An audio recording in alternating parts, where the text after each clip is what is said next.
আপনার আমার নবী বিশ্বনবী মুহাম্মদুর রাসূলুল্লাহ সাল্লাল্লাহু আলাইহি ওয়াসাল্লাম আল্লাহ তাআলার একজন সম্মানিত ফেরেশতা জিবরিল আমিনের সঙ্গে বসে বসে গল্প করছেন, কথা বলছেন।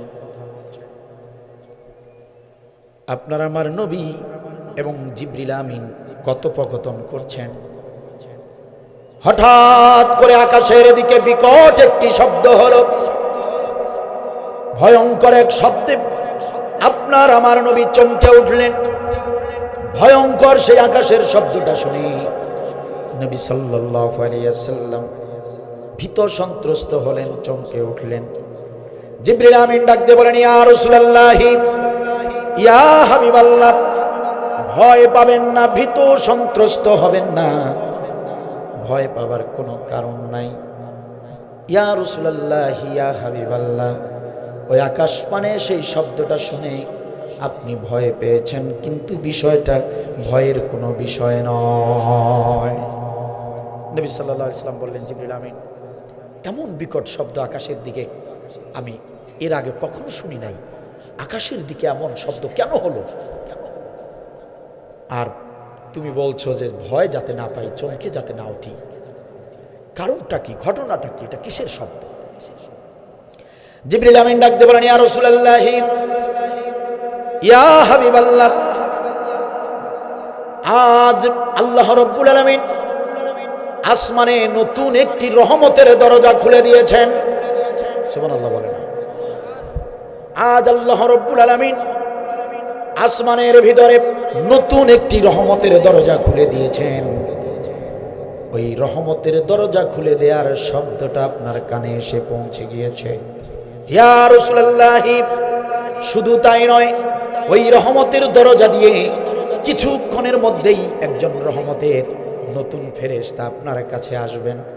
ইয়া রাসূলুল্লাহ, ইয়া হাবিবাল্লাহ, ব্যাপারটা ভয়ের নয়, ব্যাপারটা কোনো চিন্তার নয়, বরং ব্যাপারটা খুব আনন্দের একটা ব্যাপার। কিছুক্ষণের মধ্যেই ওই রহমতের দরজা দিয়ে নতুন একজন রহমতের ফেরেশতা আপনার কাছে সুসংবাদ নিয়ে তাশরিফ আনবেন। চিৎকার দিয়ে বলেন সুবহানাল্লাহ। সংবাদ, সুসংবাদ, রহমতের নতুন ফেরেশতা সুসংবাদ নিয়ে আপনার দরবারে আসবেন। হযরতে জিবরিল আমিন কথা বলা শেষ করেছেন, আর সঙ্গে সঙ্গে আল্লাহ তাআলার পক্ষ থেকে পাঠানো নতুন সেই রহমতের ফেরেশতা এসে হাজির। সালাম জানালেন, নবী সাল্লাল্লাহু আলাইহি ওয়াসাল্লাম সালামের জবাব দিলেন। আপনারা আমার নবী ডাক দিয়ে বলেন, আল্লাহর প্রেরিত রহমতের নতুন ফেরেশতা, বলো কি সুসংবাদ দিয়ে আল্লাহ তাআলা তোমাকে পাঠিয়েছেন? আল্লাহ রাব্বুল আলামিনের নতুন পাঠানো সেই রহমতের ফেরেশতা নবী সাল্লাল্লাহু আলাইহি ওয়াসাল্লামকে ডাক দিয়ে বললেন, ইয়া রাসূলুল্লাহ, ইয়া হাবিবাল্লাহ, আল্লাহ রাব্বুল আলামিন আপনার কাছে আমাকে দুটি নূরের সুসংবাদ দিয়ে পাঠিয়েছেন। দুটি নূরের সুসংবাদ দিয়ে আমাকে পাঠিয়েছেন। দুটি নূরের সুসংবাদ দিয়ে আমাকে পাঠিয়েছেন। নবী বললেন, আল্লাহর রহমতের ফেরেশতারে, দেরি করো না, দেরি করো না। দুটি নূরের সুসংবাদ দিয়ে আল্লাহ তাআলা পাঠিয়েছেন। সেই নূর দুটির নাম কি আমাকে জানাও। আল্লাহর রহমতের নতুন ফেরেশতা ডাক দিয়ে বলেন, ইয়া রাসূলুল্লাহ, ইয়া হাবিবাল্লাহ, আল্লাহ রাব্বুল আলামিন আপনার জন্য দুটি নূরের সুসংবাদ দিয়েছেন। সেই নূর দুটি হলো, এক নম্বর নূর হলো সূরাতুল বাকারা, দুই নম্বর নূরের নাম হলো সূরাতু আলে ইমরান। এক নম্বর নূরের নাম হচ্ছে বাকারা, দুই নম্বর নূরের নাম সূরা ইমরান। তাহলে সূরা ইমরান এটা শুধু সাধারণ কোন সূরা নয়, এটা সূরা এবং কুরআনুল কারীমের একটি নূর। চিৎকার দেবেন আল্লাহু আকবার। তাহলে এই মূল্যবান সূরা, গুরুত্বপূর্ণ সূরা, যে সূরার নাম দেওয়া হয়েছে নূর। সেই সূরা থেকে 142 নম্বর আয়াত, একটি মাত্র আয়াত আপনাদের সামনে আমি তিলাওয়াত করেছি। বলুন তো দেখি, এই মহামূল্যবান সূরা থেকে এই আয়াতের ভিতরে আল্লাহ তাআলা কি বলেছেন আমাদের সকলের জানার দরকার আছে না নাই? মানার দরকার আছে না নাই? কথাই বলেন না, আমি আর কি বলবো আপনাদেরকে? ভয় পেয়েছেন আপনারা? ভয়ের দিন তো নাই। যখন ভয়ের কারণ ছিল তখনই শাইখ শাফি আব্দুল বারী কাউকে পরোয়া করে কথা বলে নাই। এখন তো আবু লাহাব আর আবু জাহেলদেরকে কোরআনের মঞ্চে পাওয়া যায় না। আগে যখনই আমরা কোরআনের কথা বলতে এসেছি, কোরআনের হক কথা যখনই বলতে শুরু করেছি, ডানে আর বামে আবু জাহেল আর আবু লাহাবরা বসে থাকতো আর আমাদেরকে কোরআনের হক কথা বলায় বাধা প্রদান করতো। ঠিক কিনা বলেন? আরে মুসলমান প্রায় 16টি বছর যে জালিমে দেশকে জুলুম করে, শোষিত করে, নির্যাতন করেছে, সেই জালিম তো আর এই দেশে নাই। তারপরেও আপনারা কেন জবান খুলে জবাব দিচ্ছেন না? আমার বুঝে আসে না। চুপ করে থাকার সুযোগ নাই। সম্মানিত মুসলমানেরা, ঘুমিয়ে থাকার সুযোগ নাই। আলোচনার শুরুতে আসুন, আমরা এই রহমতের এই প্যান্ডেলের নিচে আমরা সবাই শপথ নেই, আসুন সিদ্ধান্ত নেই। শুধু কোরআনের আলোচনা শুনলেই হবে না, আমাদেরকে শপথ নিয়ে সিদ্ধান্ত নিয়ে বাড়িতে ফিরতে হবে। সম্মানিত ভাইয়েরা আমার, একান্ত আপনজনেরা আমার, ইসলামের বিরোধী, কোরআন বিরোধী, ইসলামী আন্দোলন বিরোধী, কোরআনের চূড়ান্ত শত্রু, আল্লাহর রসুলের চূড়ান্ত শত্রু যারা, তাদেরকে এই দেশ থেকে হটাতে, তাদেরকে দেশ ছাড়া করতে গিয়ে আমাদের দেশের অসংখ্য ছাত্র ভাইয়েরা রক্ত দিয়েছেন, জীবন দিয়েছেন। সেই রক্ত আর জীবনের বিনিময়ে আমরা নতুন এই স্বাধীন করা দেশটাকে পেয়েছি। ঠিক কিনা বলে? সম্মানিত ভাইয়েরা আমার, আপনারা ভালো করে জানেন এই দেশটা নতুন করে স্বাধীন হওয়া, এই দেশটা এমনিতেই আসে নাই, রক্ত আর জীবনের বিনিময়ে এসেছে। সম্মানিত ভাইয়েরা, ওই আমাদের শহীদ ভাই, ছাত্র ভাইয়েরা, তারা তো এখন পৃথিবীতে নাই, তারা তো শাহাদাত বরণ করেছেন। কিন্তু তাদের যে স্বপ্ন ছিল, যে স্বপ্নকে বুকে নিয়ে তারা এভাবে জীবন দিয়েছেন, বাতিলের সঙ্গে লড়াই করে যারা জীবন দিয়েছেন, তাদের স্বপ্ন পূরণ করার দায়িত্ব এখন আমার, আপনার, আমাদের সকলের। ঠিক কিনা বলেন? সুতরাং চুপ করে থাকার সুযোগ নাই, সবাইকে সোচ্চার হতে হবে, সবাইকে জাগ্রত হতে হবে। বিড়ালের মতো থাকলে হবে না, রংপুরের মুসলমানেরা বীরের মতো গর্জন দিতে শিখতে হবে।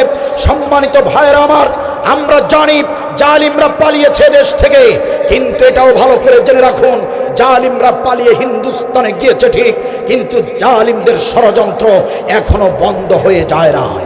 সুতরাং রংপুরের মুসলমানেরা, আসুন আমরা শপথ নেই, আসুন আমরা সিদ্ধান্ত নেই, শহীদের রক্তের বিনিময়ে, জীবনের বিনিময়ে যে নতুন এই দেশটাকে আমরা পেয়েছি, এই দেশে আর কোন জালিম যাতে ক্ষমতায় আসতে না পারে, আর কোন জালিম যাতে এদেশের মুসলমানদের উপর নির্যাতন চালাতে না পারে, সে ব্যাপারে আমাদের সবাইকে সোচ্চার ভূমিকা রাখতে হবে। ঠিক কিনা বলে? সম্মানিত ভাইয়েরা আমার, আমরা শপথ নিচ্ছি, আমাদের এই মাতৃভূমি বাংলার জমিনে যদি আবার কখনো কোনো জালিম অথবা জালিমের প্রেতাত্মা, যদি কখনো আবু লাহাবেরা, আবু জাহেলরা নতুন করে দেশে কোমর সোজা করে, মাথা উঁচু করে যদি দাঁড়াতে চায়, রংপুরের সাইদের মতো করে আমরা আবার রাজপথে যাব। প্রয়োজন আবার বন্দুকের নলের সামনে বুক পেতে দেব, প্রয়োজন আবার রক্ত ধরাবো, প্রয়োজন আবার জীবন দিয়ে দেব। আমার সঙ্গে কারা কারা রাজি আছো? দুহাত তুলে আল্লাহকে দেখা।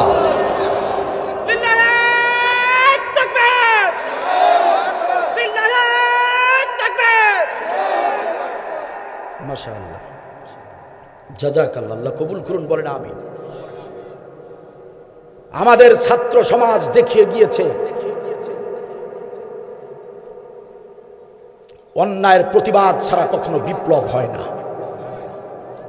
আমার দেশের সোনার টুকরো ছেলেরা দেখিয়ে দিয়েছে মুসলমানের পরিচয় হলো এরা হবে প্রতিবাদী, এরা হবে বিপ্লবী, এরা অন্যায় করবে না, অন্যায় সহ্যও করবে না। সাহস বাড়ান। জবানটা আল্লাহ তাআলা এমনি এমনিতেই দেয় নাই। অন্যায়ের বিরুদ্ধে এই জবান থেকে স্লোগান যেভাবে বের হবে, তেমনি এই জবান থেকে আল্লাহ আল্লাহ রসুলের দ্বীনের কথাও বের হবে। ঠিক কিনা বলে?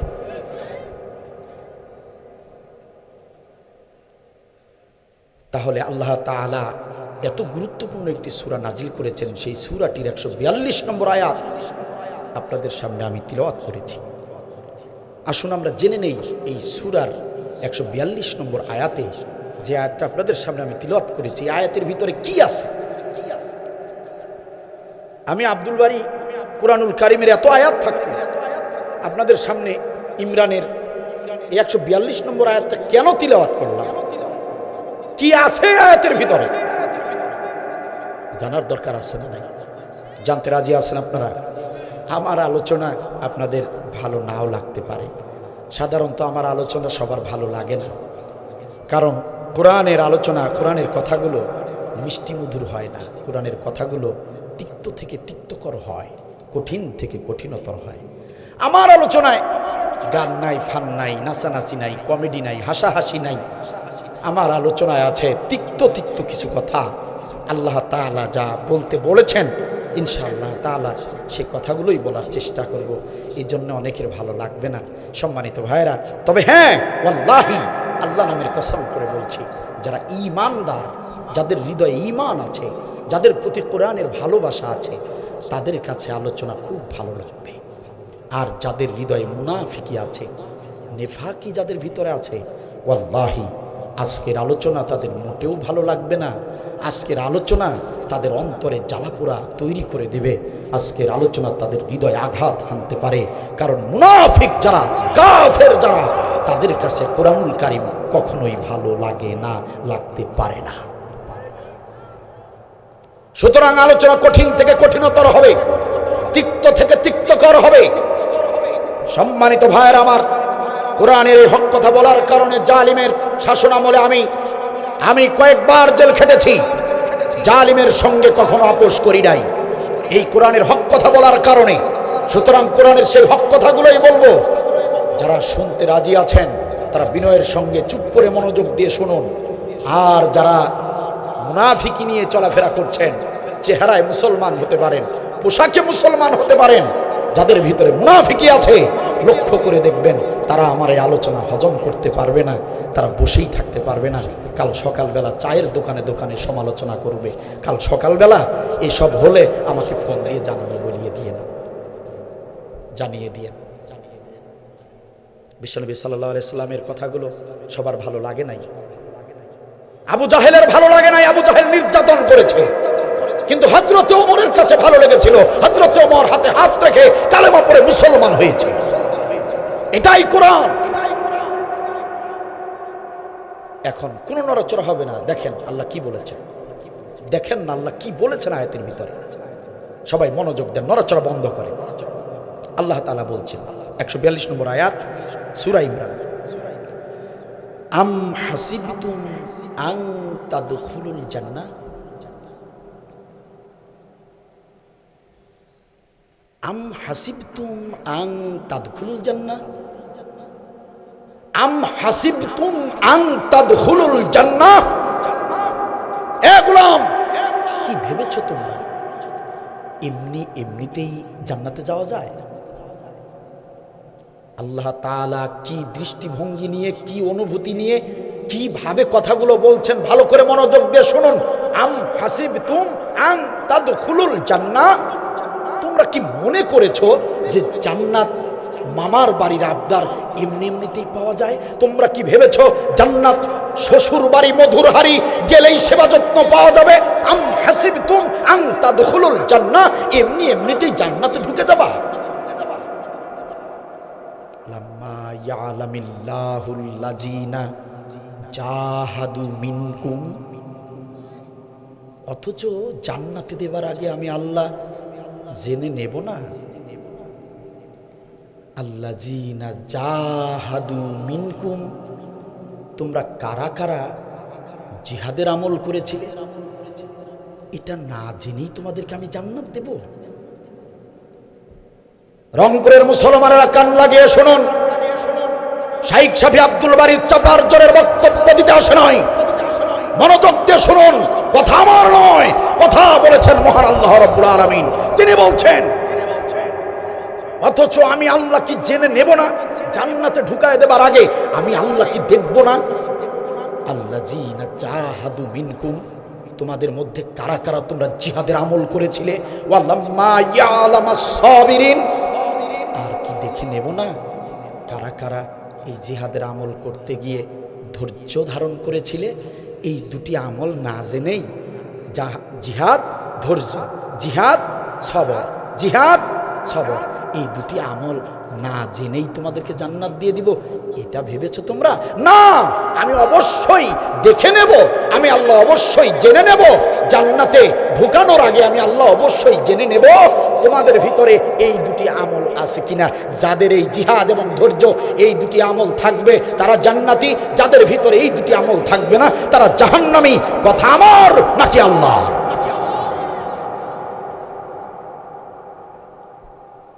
রংপুরের মুসলমানেরা, আপনাদের মনে প্রশ্ন আসতে পারে, হুজুর কুরআনুল কারীমে এত বিষয় আলোচনা থাকতে আপনি জিহাদ সম্পর্কে আলোচনা কেন শুরু করলেন?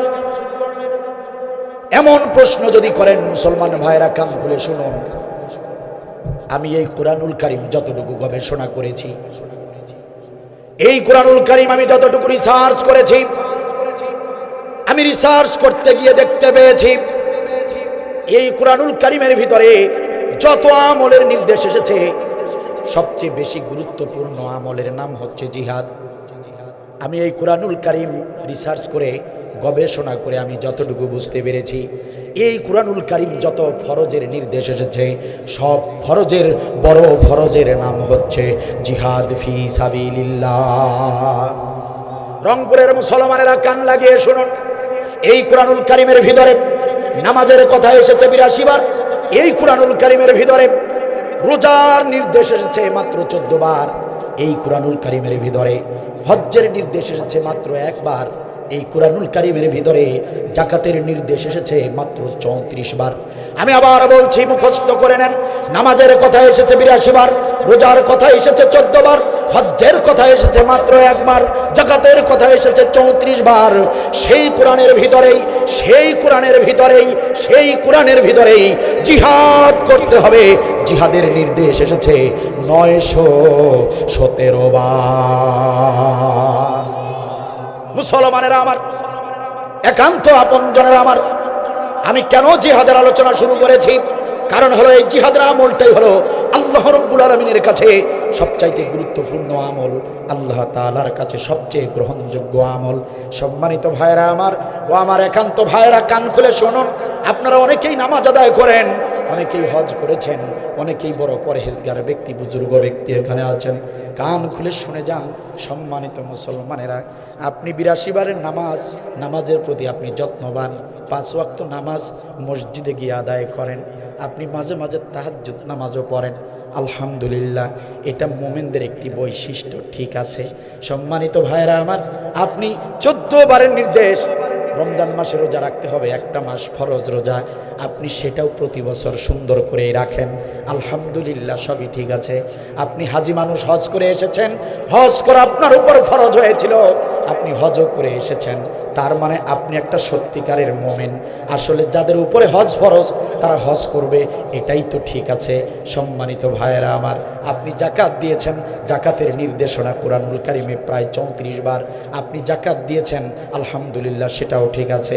আপনি ৮২ বারের নামাজ পড়লেন, আপনি ১৪ বারের রোজা করলেন, ১ বারের হজ করলেন, আপনি জাকাত দান করলেন, কিন্তু সেই কোরআনের ভিতরে ৯১৭ বার যেটাকে ফরজ করেছেন, সেই কোরআনের ভিতরে ৯১৭ বার যে জিহাদের কথা আল্লাহ তাআলা বললেন, সেই জিহাদ সম্পর্কে আপনি জানেনও না, সেই জিহাদ সম্পর্কে আপনি কোনো আমলও করেন না, জিহাদটা কি সেটাও বোঝেন না। জিহাদের কথা যারা বলে তাদেরকে আপনার ভালো লাগে না, জিহাদের আন্দোলন যারা করে তাদেরকে আপনার সহ্য হয় না, জিহাদের কথা যারা বলে তাদেরকে আপনি মোটেও পছন্দ করেন না। আপনি নামাজ পড়লেন, রোজা করলেন, হজ জাকাত সব করলেন, কিন্তু ৯১৭ বারের ফরজ এই জিহাদের বিরোধিতা যদি করেন, ৯১৭ 17 বারের ফরজ, এই জিহাদের অবহেলা যদি করেন, ওয়াল্লাহি আল্লাহ নামের কসম করে বলছি, আপনার নামাজ, রোজা, হজ, যাকাত সবকিছু নিয়েই জাহান্নামে যেতে হবে, জাহান্নামে যেতে হবে, জাহান্নামে যেতে হবে, বাঁচার কোনো উপায় থাকবে না।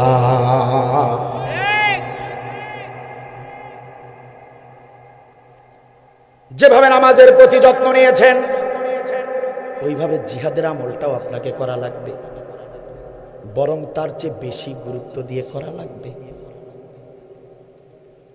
যেভাবে রোজাকে গুরুত্ব দিয়েছেন, আরে মিয়া বুকে হাত দিয়ে বলেন দেখি, যেভাবে রমজান মাসে রোজাকে গুরুত্ব দেন, সেইভাবে জিহাদের আমলটাকে কোনোদিন কখনো গুরুত্ব দিয়েছেন নাকি?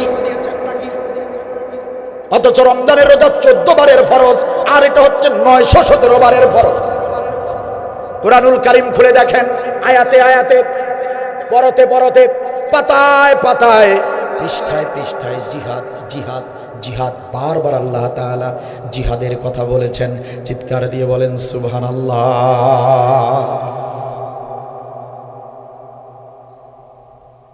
জিহাদ আল্লাহ তাআলার কাছে সবচেয়ে গুরুত্বপূর্ণ একটা আমল জিহাদ।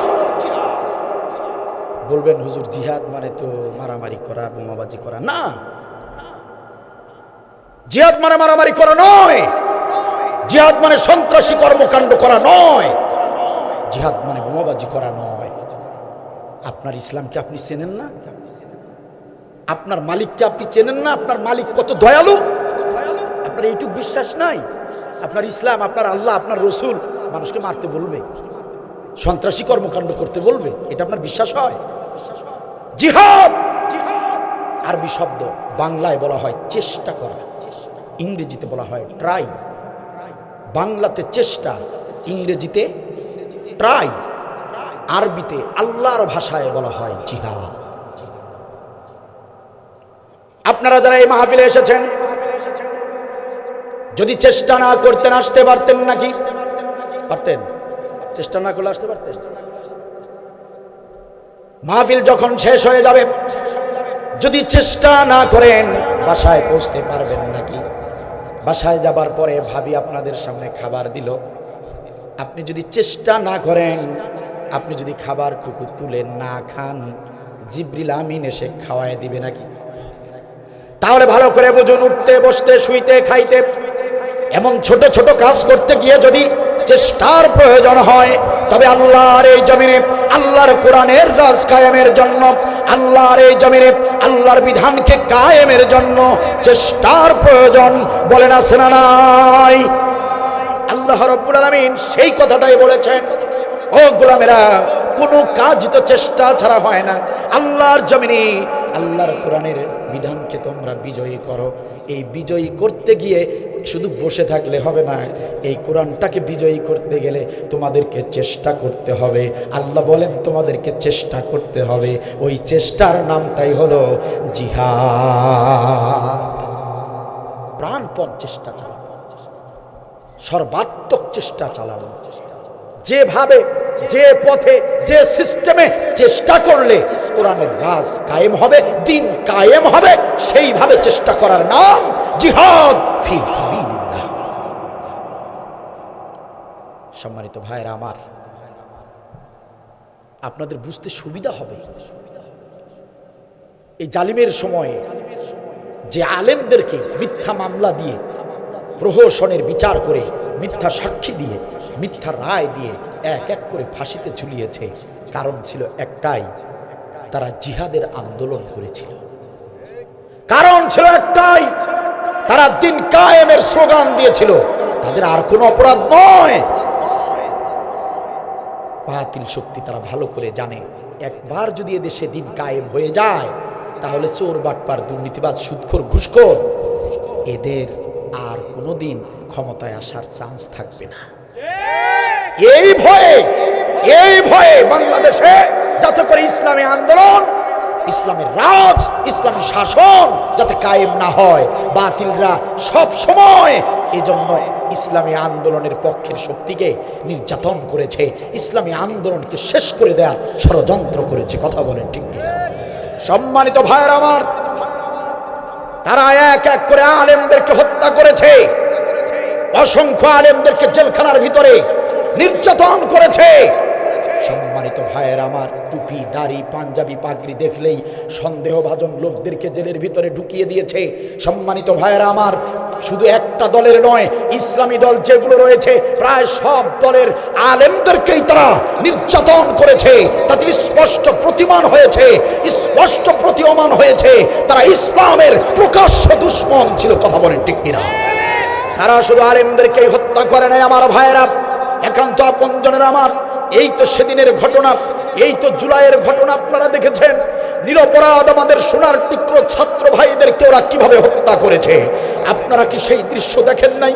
একজন পুলিশ অফিসার তার ঊর্ধ্বতন এক অফিসারকে এভাবে মোবাইল ফোনে দেখাচ্ছে, স্যার দেখেন আমরা একটা গুলি করি, একজন মারা যায়, আর বাকিগুলো না পালিয়ে গিয়ে ওরা আরো সামনের দিকে ছুটে আসে। এই ভিডিওগুলো কি আপনারা চোখে দেখেন নাই? ওই সেই জালিম যারা কি করেছে, ছাত্রদেরকে গুলি করার পর তাদেরকে ভ্যানের উপরে তুলে আগুন দিয়ে জ্বালিয়ে দিয়েছে। ওরা তো সেই জালিম যারা বাংলার কোন জনসাধারণকেও জুলুম করা থেকে রেহাই দেয় নাই। কথা বলেন ঠিক কিনা? সম্মানিত ভাইয়েরা, ওরা তো সেই ইসলামী আন্দোলনের বিরোধী শক্তি ছিল। ওরা তো সেই জালিম যারা জিহাদের বিপক্ষে ছিল। ওরা তো সেই জালিম, ওরা আপনার আমাদের কলিজার টুকরা, আমাদের নয়নমণি, সারা বিশ্বের তৌহিদি মুসলমানদের নয়নমণি কলিজার টুকরা আল্লামা সাঈদী রাহমাতুল্লাহ আলাইহিকে নাটকীয়তার মাধ্যমে ষড়যন্ত্র করে মেডিকেলে নিয়ে গিয়ে ইনজেকশন পুশ করে হত্যা করেছে। কথা বলেন ঠিক কিনা? সম্মানিত ভাইয়েরা আমার, আজকের আলোচনায় আসুন আমরা একমত হয়ে যাই, আসুন আমরা ঐক্যবদ্ধ হয়ে যাই। কার লম্বা টুপি আর কার খাটো টুপি, কার জুব্বা পরা কার ফাটা পাঞ্জাবি, সেদিকে আর ফতোয়াবাজি না করে আসুন আমরা সবাই এক হয়ে যাই, আসুন আমরা সবাই ঐক্যবদ্ধ হয়ে যাই। আমরা এই বাংলার জমিনে একটি ইনসাফ ভিত্তিক রাষ্ট্র ব্যবস্থা চালু করব। আসুন আমরা সিদ্ধান্ত নেই এই বাংলার জমিনে আমরা সুবিচার কায়েম করব, আর সেই সুবিচারের মাধ্যমে আমাদের নয়নমণি আল্লামা সাঈদী হত্যার বিচার এই জমিনে করব। কথা বলেন ঠিক কিনা? আমরা অন্তর্বর্তী সরকারকে বলতে চাই, অন্তর্বর্তী সরকারের উপদেষ্টা যারা আছেন শোনেন, ব্যারিস্টার সুমনকে জেলখানার ভিতরে রাখা হয়েছে ওই কুলাঙ্গার যাতে করে কিছুতেই জামিন না পায়, সে ব্যাপারে অন্তর্বর্তী সরকারকে সজাগ থাকতে হবে। আমরা অন্তর্বর্তী সরকারকে বলতে চাই, আল্লামা সাঈদী হত্যার সঙ্গে জড়িত ডাক্তার জামান, যার তত্ত্বাবধানে সাঈদীকে রাখা হয়েছিল, ওই ডাক্তার জামান যেন বাংলাদেশ থেকে পালিয়ে যেতে না পারে, এ ব্যাপারে নজর রাখতে হবে। ঠিক কিনা বলেন? যদি আল্লামা সাঈদীর হত্যাকারীরা যদি এই জমিন ছেড়ে পালিয়ে যায়, আল্লামা সাঈদী হত্যাকারী ওই সব আসামিরা যদি জেল থেকে মুক্তি পায়, তাহলে আমরা জানিয়ে দিচ্ছি, ভালো করে শুনে রাখুন, আমরা তাহলে আর ঘরে বসে থাকবো না। প্রয়োজন আরেকবার রাজপথে ছুটে যাব, প্রয়োজনে আবারও আমরা রক্ত ঝরাবো, প্রয়োজন আবার বাংলার জমিনে দাও দাও করে আগুন জ্বলবে। আল্লামা সাঈদীর বিচার না হলে বাংলার জমিনে রক্তের সাগর বইয়ে দিব। কে কে রাজি আছো? দুহাত তুলে আরেকবার দেখাও।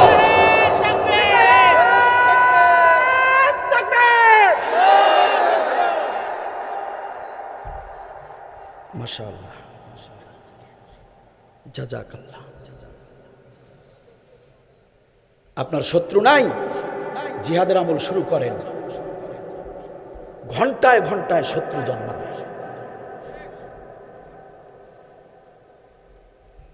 প্রত্যেক নবী রাসূলের একটাই মিশন ছিল, আলা আলাহুল খলকু ওয়াল আম, জমিন যার আইন চলতে হবে তার। প্রত্যেক নবী রাসূলের একটাই মিশন ছিল, একটাই দাওয়াতি কাজ ছিল, দিন কায়েমের দাওয়াত। রংপুরের মুসলমানেরা কান খুলে শুনুন, আমি একজন বেনামাজিকে যদি বলি, প্রিয় ভাই আমার, কেন নামাজ পড়েন না? নামাজটা শুরু করেন, আর যাই করেন আর না করেন নামাজটা অন্তত পড়েন। আপনি আমি এই দাওয়াত কিন্তু সবসময় দিয়ে থাকি। এই নামাজের দাওয়াত দিলে একজন বেনামাজি তার হাতে পায়ে ধরে অনুরোধ করে এই দাওয়াতটা দিলে সে নামাজি হবে, সে নামাজি হবে, সে নামাজি হবে ঠিক। কিন্তু ওই ব্যক্তি যদি ঘুষখোর অফিসার হয়ে থাকে, তাহলে অফিসের ভিতরে যে ঘুষের কারবারি করে সেটা কিন্তু বন্ধ হবে না। ভালো করে মনোযোগ দেন আমার ভাইয়েরা। একজন যুবকের হাতে ধরে পায়ে ধরে যদি তাকে দাড়ির ফজিলত সম্পর্কে বলেন, ওই যুবক হয়তো বা দাড়িটা রেখে দিবে, কিন্তু ওই যুবক যে সুদের কারবার করে, জিনার কারবার করে, ওই যুবকের কিন্তু ওই ভুলগুলো শুধরাবে না। ও দাড়ি রাখার পরেও সুদ খাবে, ও নামাজি হবার পরেও ঘুষ খাবে। কারণ হলো নামাজের দাওয়াত দিলে শুধু নামাজি বানানো যায়, দাড়ির দাওয়াত দিলে শুধু দাড়িওয়ালা বানানো যায়। আমার আল্লাহ বলেন, না রে না, ও গোলাম, না রে না, আমার নবী রাসূলদেরকে এরকম একক দাওয়াত দিতে পৃথিবীতে পাঠাই নাই। আমার নবী রাসূলদেরকে মিশন দিয়েছিলাম, আলালাহুল খালক ওয়াল আমর, জমিন যার, আইন চলবে তার, দিন কায়েমের, ইকামাতে দিনের মিশন দিয়ে নবীদেরকে পাঠিয়েছিলাম। এই কারণে যখনই আপনি দিন কায়েমের দাওয়াত দিবেন, দিন যদি কায়েম হয়ে যায়, তাহলে কোনো ব্যক্তির হাতে ধরে পায়ে ধরে নামাজের দিকে নিয়ে যেতে হবে না। দিন কায়েম হয়ে গেলে ওই ব্যক্তি বাধ্যতামূলক নামাজে যেতে হবে। যদি সে মুসলিম হয় নামাজে যেতে হবে, নয়তোবা দেশ ছেড়ে অন্য দেশে থাকতে হবে। সম্মানিত ভাইয়েরা আমার, একান্ত আপনজনেরা আমার, মাহে রমজান মাসে ওজর ছাড়া, শরীয়তে ওজর ছাড়া, ডাক্তারি সার্টিফিকেট ছাড়া, ডাক্তারি প্রেসক্রিপশন ছাড়া কোনো ব্যক্তি দিনের বেলা পানাহার করতে পারবে না। ও মুসলমান, গ্রামে গঞ্জে, রংপুরে, সিও বাজারে, হাজিরহাটে, বিভিন্ন জায়গায় আপনারা মাঝে মাঝেই দেখেন রমজান মাসে দু একটা হোটেল খোলা থাকে। সেখানে ভিতরে আপনার চাচা, আপনার চাচাতো ভাই, জ্যাঠাতো ভাই, খালাতো ভাই, ওরা মাঝে মধ্যে রোজা ভেঙে সেখানে অনেক কিছু খায়। সম্মানিত ভাইয়েরা, আপনি অনুরোধ করলেও ওই হোটেল মালিকরা কিন্তু বন্ধ করবে না। আপনি অনুরোধ করলেও কিন্তু খাওয়া দাওয়া বন্ধ হবে না, বরং আপনার সঙ্গে ঝগড়া হবে, মারামারি হবে। দিন কায়েম হয়ে গেলে এ মুসলমান, কিসের অনুরোধ? এ মুসলমান, এই দাওয়াতের কোনো প্রয়োজন নাই। দিন কায়েম হয়ে গেলে সম্মানিত ভাইয়েরা আমার, কোনো ব্যক্তি, কোনো সাধারণ ব্যক্তি যদি দিনের বেলা পানাহার করে, অবশ্যই তার পকেটে ডাক্তারি প্রেসক্রিপশন সাথে থাকতে হবে। কি কারণে সে রোজা ভঙ্গ করেছে সেটা জানাতে হবে। পুলিশ বাহিনী, র্যাব বাহিনী, বিজিবি বাহিনী কারো চোখে যদি পড়ে যায়, সঙ্গে সঙ্গে তাকে ডাক্তারি প্রেসক্রিপশন দেখাতে হবে। ডাক্তার আমাকে বলেছে রোজা থাকলে আমার ক্ষতি হবে, এই প্রেসক্রিপশন তাকে দেখাতে হবে। আবার কোন ডাক্তারই এই প্রেসক্রিপশন করেছে, সেই ডাক্তারকেও এটার জবাবদিহি দিতে হবে। আসলেই কি রোজা রাখলে তার ক্ষতি হবে, নাকি ডাক্তার আবার 2 টাকা মেরে 2 টাকা খেয়ে আবার এরকম প্রেসক্রিপশন দিয়েছে কিনা, সেটাও জাস্টিফাই করা হবে। সম্মানিত ভাইয়েরা আমার, হজ যাদের ফরজ হয়েছে, আজ তো ঘরে ঘরে অনেক অনেক মুরব্বীদের হজ ফরজ হয়ে গিয়েছে, কিন্তু হজ্জে যেতে চায় না। আজকে যাদের উপরে হজ ফরজ হয়েছে, হজের ফজিলত বর্ণনার দরকার নাই। দিন কায়েম যদি হয়ে যায়, আপনার অর্থের, আপনার সম্পদের সব হিসাব থাকে সরকারের কাছে, সরকারের কাছ থেকে নোটিশ চলে আসবে আপনাকে হজ্জে যেতে হবে। সম্মানিত ভাইয়েরা আমার, অশ্লীলতা বন্ধ হয়ে যাবে, নর্তকীর নাচ গান বন্ধ হয়ে যাবে। আপনারা যেগুলো দেখে ভয় পান, ছেলেরা মাদকাসক্ত হয়ে যাচ্ছে, ছেলেরা নষ্ট হয়ে যাচ্ছে, সম্মানিত ভাইয়েরা আমার, কিয়ামত পর্যন্ত যদি এরকম একটার পর একটা সরকার বাংলার জমিনে আসে, আর পুলিশ বাহিনী, র্যাব বাহিনী, বিজিবি বাহিনী যতই সার্চ করুক, আর যতই মাদকের বিরুদ্ধে যতই মিশন নেক না কেন, কোরআনের রাজ কায়েম না হলে, কোরআনের আইন প্রতিষ্ঠিত না হলে, কখনোই বাংলাদেশে ওই ভারতের ইয়াবা ট্যাবলেট, ভারতের ফেন্সিডিল ঢোকা বন্ধ করা যাবে না। সব সমস্যার সমাধান দেখা যায় একটা জায়গায়, সেটার নাম হলো দিন কায়েম। দিন কায়েম হয়ে গেলে সব কিছু আমাদের ঠিক হয়ে যেতে পারে। সম্মানিত ভাইয়েরা আমার, দিন কায়েম না থাকার কারণে আমরা নামাজও পড়তেছি, আবার আমাদের ভিতরে নামাজিরাই দিন কায়েমের বিরুদ্ধের দলে গিয়ে তারা সমর্থন করে তাদের সাথে আমাদের বিরুদ্ধেই যুদ্ধ করে। ঠিক কিনা বলেন? সম্মানিত ভাইয়েরা আমার, এজন্য আল্লাহ রাব্বুল আলামিন বললেন, 2টি আমল আমি দেখে নেব, জিহাদ আর সবর। জিহাদ আর সবর, এই 2টি আমল না জেনে আমি কাউকে জান্নাতে প্রবেশ করাবো না। সম্মানিত ভাইরা আমার, একান্ত আপনজনেরা আমার, একটাবার বুঝে থাকলে জবান খুলে বলেন, একটু জবান খুলে বলেন, তাহলে এত গুরুত্বপূর্ণ এই আমল, জিহাদের আমল, আমাদের সকলের করার দরকার আছে না নাই? চেষ্টা করার দরকার আছে না নাই? দিন কায়েম হোক, চেষ্টা করার দায়িত্ব আমাদের, এটা ফরজ। চেষ্টা করব, দিন কায়েম হোক আর না হোক সেটা আমাদের দেখার বিষয় নয়। আল্লাহ চেষ্টা করতে বলেছেন, আমরা চেষ্টা করব। রাজি আছেন? রাজি আছেন আপনারা? যদি দিন কায়েম না করেন, ইসলামের পক্ষে যদি না থাকেন, ইসলামী আন্দোলনের পক্ষে যদি না থাকেন, তাহলে সামনে যে জালিম আসবে, মুসলমানেরা যদি সজাগ না হয়, মুসলমানরা যদি নিজেদের ভালো না বোঝে, আল্লাহ তাআলা এমন জালিম আমাদের উপর চাপিয়ে দিবেন, এই জালিম গত জালিমের চেয়ে 100 গুণ বেশি জুলুম করতে পারে। কারণ কোন জাতি যদি সজাগ না হয়, কোন জাতি যদি তার নিজের কল্যাণ না চায়, আল্লাহর ঠেকা পড়ে নাই ওই জাতিকে কল্যাণ করবে।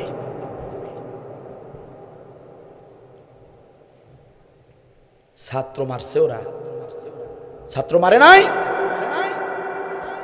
এমন জালিম আসতে পারে, ওই জালিমরাই আবার আসতে পারে। যদি আসে, শুধু ছাত্র মারবে না, ঘরের ভিতরে অনেকে বসেছিলেন আর শুধু ফেসবুক আর ইউটিউব দেখেছেন কোথায় কি হচ্ছে, কোথায় কোন ছাত্র মারা যাচ্ছে। ঘরে ঢুকে ঢুকে মারবে, ঘরে ঢুকে ঢুকে আপনাকে আমাকে হত্যা করবে। সেই সময় অপেক্ষা করেন। আর যদি সচেতন হতে পারেন, যদি ইসলামের পক্ষে থাকতে পারেন, তাহলে কোন জালিম এদেশে কোনো জায়গা পাবে না ইনশাআল্লাহ। এত বুঝিয়ে বলার তো প্রয়োজন হয় না, যাদের বিবেক আছে তারা অল্পতেই বুঝে যায়। আর একটা দিন যদি পরে এই জালিমের পতন হয়, আর একটা দিন, 5 আগস্টের জায়গায় যদি 6 আগস্ট, একটা দিন পরে যদি এই জালিমরা পালায়, একটা দিন পরে পালালে আরো 1-1.5 হাজার ছাত্ররা নিহত হতো, মেরে কচুকাটা করত। আরে কত পিতামাতার তরতাজা সন্তান, স্বপ্ন, যাদেরকে ঘিরে পিতামাতার সব স্বপ্ন, ভার্সিটিতে ছেলে আমার পরে, বুয়েটে ছেলে আমার পরে, তাকে নিয়ে সব স্বপ্ন, সারা জীবনের সঞ্চয়, সারা জীবনের চা অর্জন, সব ছেলের পিছনে মেয়ের পিছনে যারা ব্যয় করেছে, ওই ছেলে মেয়েদেরকে ওরা হত্যা করেছে, ঠিক কিনা বলেন? ওরা ছাত্র মেরে চেয়েছিল থাকতে ক্ষমতায়, ওরা ছাত্র মেরে চেয়েছিল থাকতে ক্ষমতায়, থাকিতে পারে নাই। আলেমরা পালায় না, জালেম পালায়। আলেমরা তো পালায় না, জালেম পালায়, ঠিক কিনা বলেন? আমার দেশের জনগণ 5 আগস্টে হয়ে গেল জালিমের পতন। আমার দেশের জনগণ 5 আগস্টে হয়ে গেল জালিমের পতন। ওরা আলেম মেরে চেয়েছিল থাকতে ক্ষমতায়, ওরা ছাত্র মেরে চেয়েছিল থাকতে ক্ষমতায়, থাকিতে পারে নাই। আলেমরা তো পালায় না, জালেম পালায়। আলেমরা তো পালায় না, জালেম পালায়, ঠিক কিনা বলেন? সময় ছিল 45 মিনিট, গণভবন না ছাড়িলে হইতো রে ফিনিশ। সময় ছিল 45 মিনিট, গণভবন না ছাড়িলে হইতো রে ফিনিশ। ইঁদুরের গর্ত নাই, পালাবে কোথায়? ইঁদুরের গর্ত নাই, পালাবে কোথায়? তাই দিল্লি চইলা যায়। আলেমরা তো পালায় না, জালেম পালায়। আলেমরা তো পালায় না, জালেম পালায়, ঠিক কিনা বলেন? জালেমরা অতীতেও পালিয়েছে, এখনো পালাচ্ছে। আর যারা জিহাদের আন্দোলন করে, যারা জিহাদের পক্ষে, তারা কখনো পালায়নি। তাদের বিজয় একদিন হবেই হবে ইনশাআল্লাহ। সম্মানিত ভাইয়েরা আমার, আল্লাহর নবীর একজন প্রতিবন্ধী সাহাবী হযরতে আমর বিন জামুহ রাদিয়াল্লাহু তাআলা আনহু তিনি শুনতে পেলেন উহুদের ময়দানে জিহাদের ডাক এসেছে। উহুদের ময়দানে জিহাদের ডাক এসেছে। এই সংবাদ শুনে আমর বিন জামুহ রাদিয়াল্লাহু তাআলা আনহু, ল্যাংড়া মানুষ, প্রতিবন্ধী মানুষ, পঙ্গু মানুষ, হামাগুড়ি দিয়ে দিয়ে নবীর কাছে চলে গেলেন। নবীর কাছে গিয়ে ডাক দিয়ে বলেন, ইয়া রাসূলুল্লাহ, ইয়া হাবিবাল্লাহ, শুনতে পেলাম উহুদের ময়দানে জিহাদের ডাক এসেছে। ইয়া রাসূলুল্লাহ, ইয়া হাবিবাল্লাহ, মেহেরবানি করে আমি আমর আপনার এই পঙ্গু সাহাবীকে জিহাদের ময়দানে যাবার অনুমতি দিন। নবী আমার ডাকতে বলে, হযরতে আমর, ও আমার ল্যাংড়া সাহাবী আমর, পাগলামি করো না, পাগলামি করো না। তুমি তো প্রতিবন্ধী মানুষ, তুমি তো ল্যাংড়া মানুষ, তুমি জিহাদের ময়দানে গিয়ে কি করবে? জিহাদের ময়দানে তোমাকে যেতে হবে না। ও হযরতে আমর, বরং তুমি বাসায় চলে যাও। তুমি তোমার বাড়িতে গিয়ে জায়নামাজ বিছায়ে আল্লাহ রাব্বুল আলামিনের কাছে দোয়া করতে থাকো, যারা জিহাদের ময়দানে যাবে তারা যেন বিজয় অর্জন করে কালেমার পতাকা উড্ডীন করে যেন ফিরে আসতে পারে। আমর, যাও তুমি বাসায় গিয়ে মুজাহিদদের জন্য, জিহাদি সাহাবীদের জন্য তুমি দোয়া করো। তোমাকে জিহাদের ময়দানে যেতে হবে না, কারণ তুমি তো প্রতিবন্ধী, তুমি তো পঙ্গু মানুষ। হযরতে আমর বিন জামুহ রাদিয়াল্লাহু তাআলা আনহু বলেন, ইয়া রাসূলুল্লাহ, ইয়া হাবিবাল্লাহ, আমি আপনার থেকে যতটুকু ইলম অর্জন করেছি, কুরআন হাদিসের যতটুকু জ্ঞান আমার ভিতরে আছে, আমি আমর বুঝতে পেরেছি জিহাদের চাইতে বড় আমল পৃথিবীতে নাই। সুবহানাল্লাহ বলেন। জিহাদের চেয়ে গুরুত্বপূর্ণ আমল, জান্নাতে যাবার গ্যারান্টি যুক্ত আমল দ্বিতীয়টি আর নাই। সুতরাং নবী আমার না করবেন না, একটু দয়া করুন, দয়া করুন, মেহেরবানি করুন, আমাকে জিহাদের ময়দানে যাবার পারমিশন দিয়া দেন। নবী বললেন, আমর রে, ও হযরতে আমর, পাগলামি করো না, তুমি দুঃখ পেও না, তুমি মন খারাপ করো না। ও আমর রে, তোমাকে যেতে দিচ্ছি না, কারণ তুমি পঙ্গু, কিন্তু তোমার চারজন যুবক ছেলে যারা আমার হাতে হাত রেখে কালেমা পড়ে মুসলমান হয়েছে, তোমার সেই চার সন্তানকে আমি জিহাদের ময়দানে যাবার অনুমতি দিয়েছি। তোমার ছেলেরা যাবে, তো তুমি মন খারাপ করো না, তোমার সন্তানেরা জিহাদের ময়দানে যাবার সুযোগ পেয়েছে, তুমি বাসায় গিয়ে দোয়া কর। হযরতে আমর এই কথা শুনে চোখের পানি ছেড়ে দিলেন, হাও মাও করে নবীর সামনে কাঁদতে শুরু করে দিলেন। নবী অবাক হয়ে গেলেন, এ হযরতে আমর, তোমাকে আমি একটা সুসংবাদ দিলাম, তোমার সন্তানেরা জিহাদের ময়দানে যাবে। কোথায় তুমি খুশি হবে তা না হয়ে তুমি কান্না শুরু করে দিয়েছো। ও হযরতে আমর, কেন কান্না করো, কারণটা কি? হযরতে আমর বলেন, ইয়া রাসূলুল্লাহ, ইয়া হাবিবাল্লাহ, এজন্য কান্না করছি, আমি যাদেরকে জন্ম দিয়েছি, আমার সন্তান, যাদেরকে আমি ছোটবেলায় যাদের হাত ধরে ধরে হাঁটতে শিখিয়েছি, যাদেরকে আমি খাওয়াইছি, যাদেরকে আমি পড়াইছি, যাদেরকে আমি লালন পালন করেছি, আমার সেই চার সন্তান জিহাদের ময়দানে যাবার অনুমতি পেয়েছে। ইয়া রাসূলুল্লাহ, এজন্য কান্না করছি যে আমি আমর যাদেরকে লালন পালন করেছি, আমার ঔরসজাত সন্তান, চার সন্তান আজকে জিহাদের ময়দানে যাবে, তারা জিহাদ করে মুজাহিদ সাহাবী হবে, আর যদি মারা যায় শহীদ হয়ে যাবে। কাল হাসরের ময়দানে জিহাদকারী হিসেবে, মুজাহিদ সাহাবী হিসেবে, মুজাহিদ বান্দা হিসেবে জিহাদের আমল করার কারণে আল্লাহ রাব্বুল আলামিন আমার চার সন্তানকে জান্নাতের হিসাব, জান্নাতের ফয়সালা দিবেন। আমার আগেই 5000 বছর আগে, 10,000 বছর আগেই আমি বাবা আমাকে পিছনে ফেলে জিহাদের আমল করে আমার চার সন্তান বাবাকে পিছনে ফেলে রেখে চার সন্তান জান্নাতে চলে যাবে, আর আমি বৃদ্ধ বাবা তাদের পিছনে পড়ে থাকবো। এটা হতে পারে না। আমি বাবা হয়ে পিছনে পড়ে থাকবো, আর আমার সন্তানেরা জিহাদের আমল করে আমার আগেই জান্নাতে চলে যাবে। ইয়া রাসূলুল্লাহ, ইয়া হাবিবাল্লাহ, কোন পিতাই এটা মেনে নিতে পারে না, আমিও মেনে নিতে পারছি না। আমার সন্তানরা যেভাবে জিহাদের আমল করবে, আমিও সেভাবেই জিহাদের আমল করতে চাই। আমার সন্তানেরাও আগে আগে জান্নাতে যাবে, আমিও যেন আমার সন্তানদের সঙ্গে একসঙ্গে জান্নাতে যেতে চাই। হযরতে আমরের এই কথা শুনে নবী আর না করতে পারলেন না।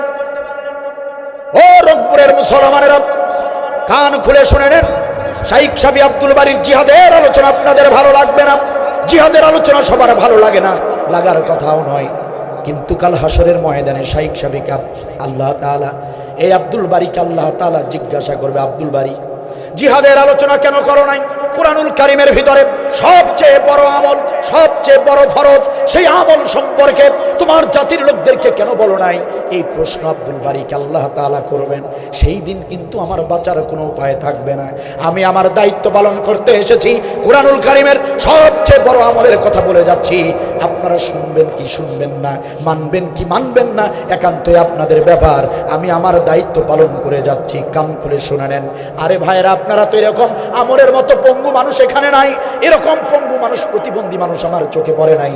অথচ একজন প্রতিবন্ধী মানুষ হাঁটতে পারে না, ল্যাংড়া মানুষ, একজন বৃদ্ধ বয়স্ক মানুষ, দেখুন ঈমানের স্পিডটা দেখুন, জিহাদের প্রতি তার গুরুত্বটা দেখুন। ডাক দিয়ে বলেন, ইয়া রাসূলুল্লাহ, আমিও সন্তানদের সঙ্গে একসাথে যাতে জান্নাতে যেতে পারি, এজন্য জিহাদের পারমিশন দিয়া দেন। নবী আমার এবার আর না করতে পারলেন না, ডাক দিয়ে বললেন, হযরতে আমর, ও হযরতে আমর, তোমার অনুভূতি দেখে, জিহাদের প্রতি এই গুরুত্ব দেখে আমি নবী আর না করতে পারলাম না রে আমর। তোমার হৃদয়ের ভিতরে জিহাদের যে স্পিড আমি দেখলাম, সুতরাং আমি আর নবী না করতে পারলাম না। ও হযরতে আমার, চোখের পানি মুছে ফেলো, ও হযরতে আমার, চোখের পানি মুছে ফেলো, যাও যাও বাড়িতে যাও, বাড়িতে গিয়ে প্রস্তুতি গ্রহণ করো। কাল সকালবেলা 4 সন্তানের সঙ্গে তুমি আমর 5 জন মিলে সন্তানদেরকে সাথে নিয়ে উহুদের ময়দানে চলে যাও। অনুমতি দিয়ে দিচ্ছেন, ল্যাংরা বুড়া সাহাবীকে আল্লাহ রাসূল অনুমতি দিয়ে দিচ্ছেন, কারণ একে না করে সামলানো যাচ্ছে না। জিহাদের প্রতি তার এত ঝোঁক। বাড়িতে এসে বিবিকে ডাকতে বলছে, বিবিরে কোথায় তুমি? বিবি আমার কোথায়? তাড়াতাড়ি শুনে দাও খুশির সংবাদ। অনেক দিন থেকে নবীকে বলি, বদরের যুদ্ধ হয়ে গেল, নবী আমাকে জিহাদের ময়দানে নিল না। ও বিবিরে, আজকে একটা দারুণ সুসংবাদ আছে। নবীর কাছে গিয়েছিলাম, নবী আমাকে জিহাদের ময়দানে যাবার পারমিশন দিয়েছে। চিৎকার দিয়ে বলেন সুবহানাল্লাহ। বিবি ডাক দিয়ে বলে, প্রাণের স্বামী, ও প্রাণের স্বামী আমার, তাহলে দেরি করো না, দেরি করো না, প্রস্তুতি গ্রহণ করো। সন্তানেরও প্রস্তুতি হচ্ছে, তুমিও প্রস্তুতি গ্রহণ করো। হযরতে আমর 4 সন্তানকে সাথে নিয়ে উহুদের ময়দানে চলে গেলেন।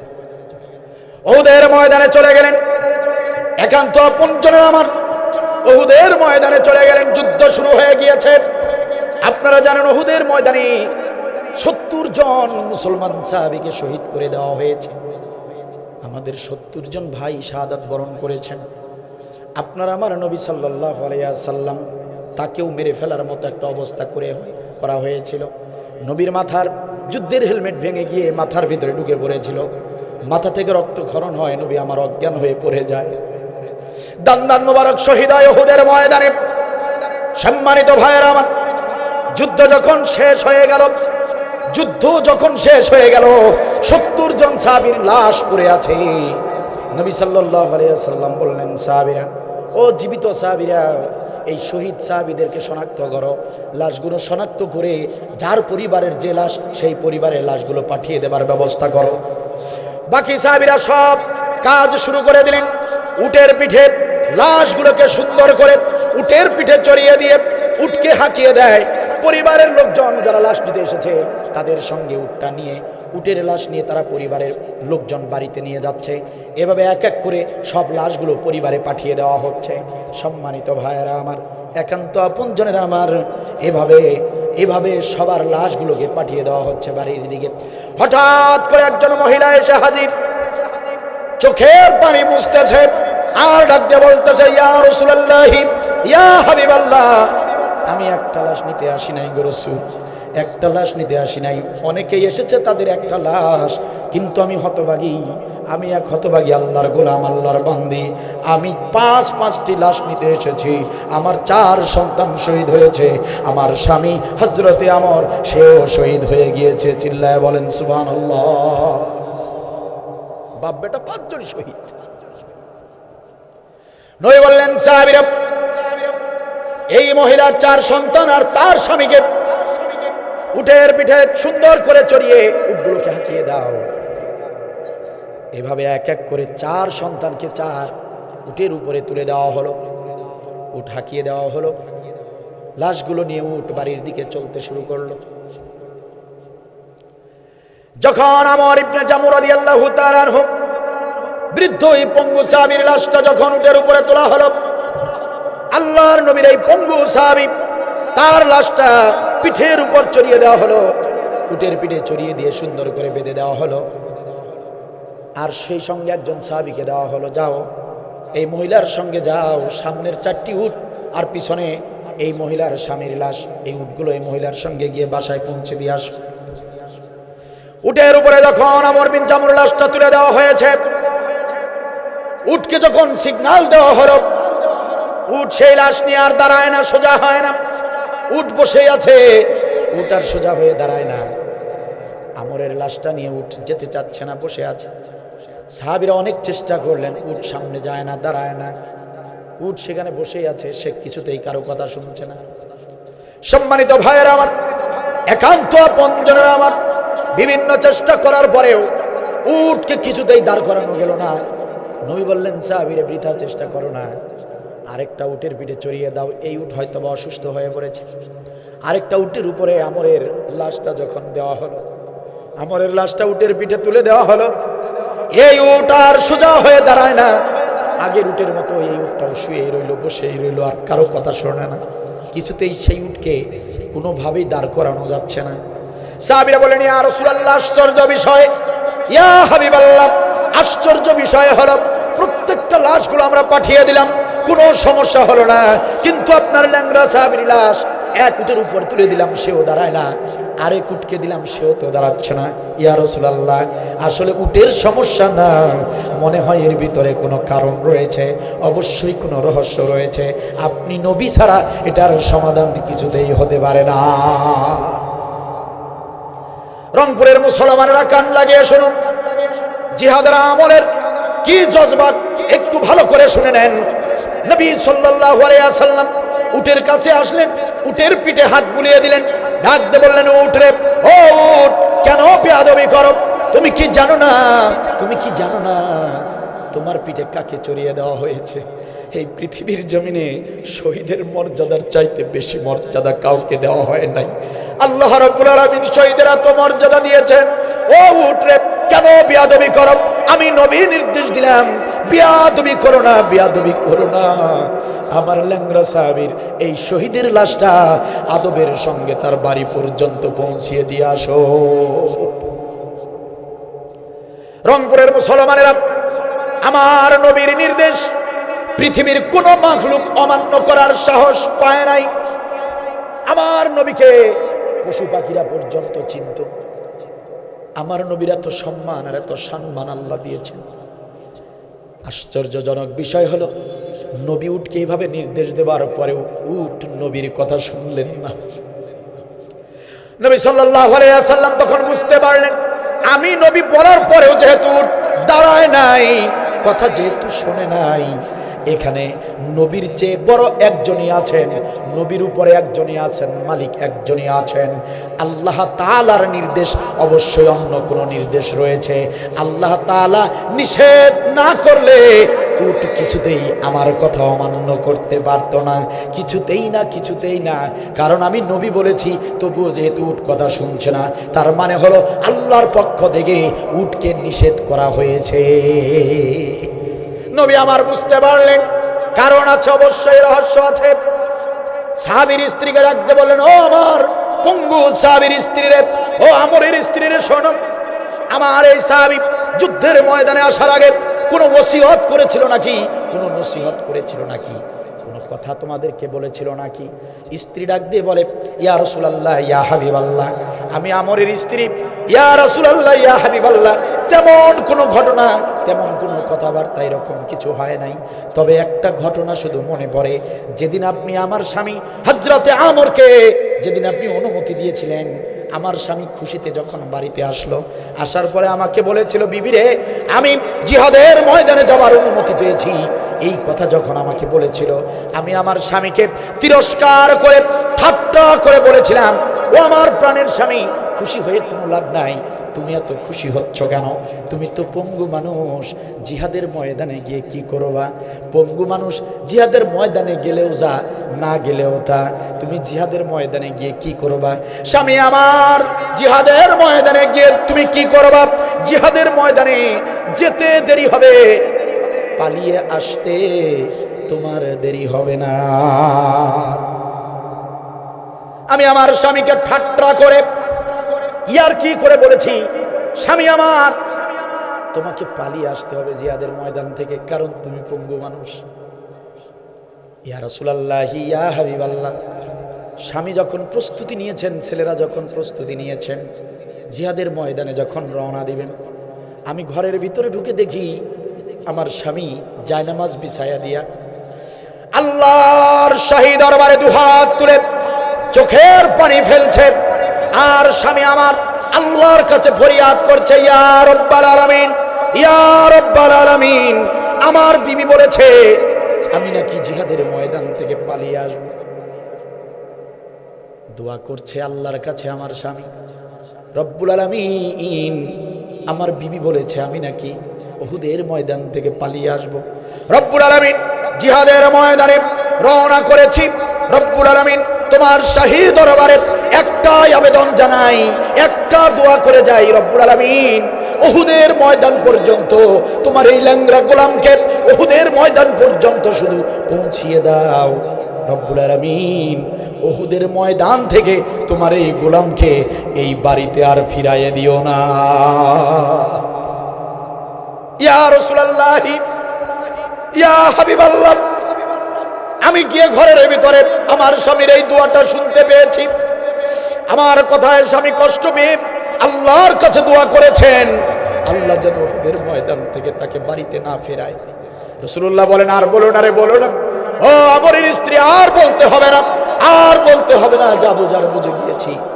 আর বলতে হবে না রে আমরের স্ত্রী, আর বলতে হবে না, যা বোঝার তো বুঝে গেলাম। তোমার স্বামীর দোয়া আল্লাহ রব্বুল আলামিনের দরবারে কবুল হয়ে গিয়েছে। আল্লাহর পক্ষ থেকে উটের উপর ফরমান এসেছে, উট যেন আমরের লাশ বাড়িতে নিয়ে না যায়। আল্লাহ রব্বুল আলামিনের নির্দেশ অমান্য করার এখতিয়ার পৃথিবীতে কারো থাকতে পারে না।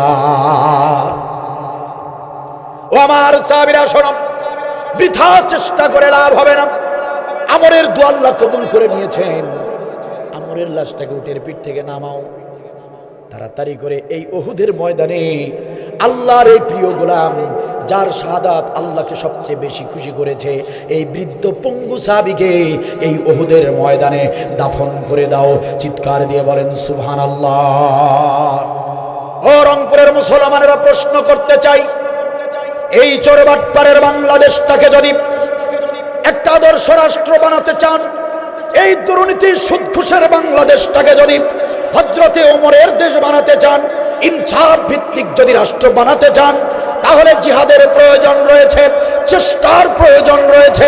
সেই চেষ্টা করতে গিয়ে যদি বাতিল শক্তির সঙ্গে কখনো মোকাবেলা করতে হয়, সেই আমল করতে গিয়ে, দিন কায়েম করতে গিয়ে যদি বাতিলের সঙ্গে কখনো মুখোমুখি হতে হয়, যদি কখনো সংঘর্ষ করতে হয়, যদি বাতিলকে কখনো পরাস্ত করতে হয়, তাহলে কাফনের কাপড় মাথায় নিয়ে রাজপথে যেতে হবে। ওই জামরের মতো, পঙ্গু সাহাবীর মতো, কার কারিমানি তেজ রয়েছে, কার কারিমানি স্পিড রয়েছে, কার কার এমন সাহস রয়েছে জিহাদের পথে, দিন কায়েমের পথে রক্ত দেবার জন্য, জীবন দেবার জন্য কারা কারা প্রস্তুত আছো? দুহাত তুলে আল্লাহকে দেখাও।